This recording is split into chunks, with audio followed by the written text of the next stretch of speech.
In this example, we're going to be finding the equation of a circle, given that the center of the circle is at 4, -3, and given that it passes through 7, 0. Now, it doesn't tell us what form we're interested, so we'll stick with standard form. For standard form of a circle, once again, we're looking for x minus h, quantity squared, plus y minus k, quantity squared, is equal to r squared. Now, with that in mind, we were given what the center is.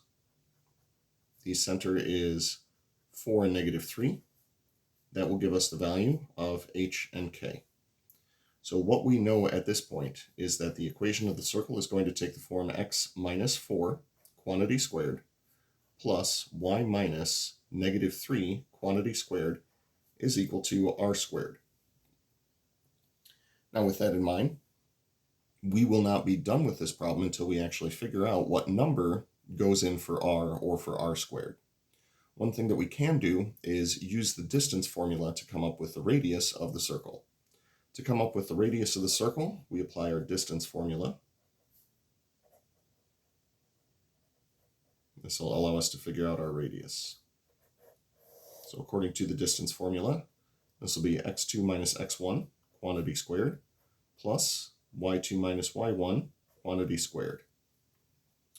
When we take a look at the points that were given to us, we are going to treat the first point as though it's x1, y1, and we'll treat the second point as though it's x2, y2.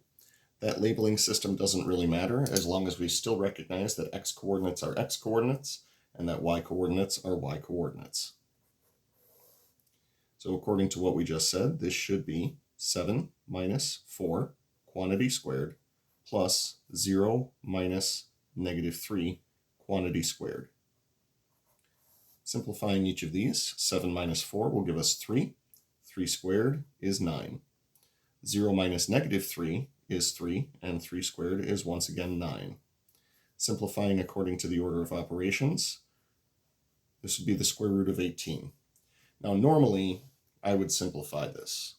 And the way that I would simplify this is by factoring 18 into 9 times 2 and taking the square root of each. The reason that I don't particularly care to simplify this is because according to our formula, we need the value of r squared. R squared would be the radius that we just got, square root of 18, quantity squared. And those do, in fact, cancel each other out. So heading back up here to our equation, the equation of our circle in standard form is now going to be x minus 4, quantity squared, plus y plus 3, quantity squared, is equal to r squared, which is 18. That is the final answer for the equation of the desired circle.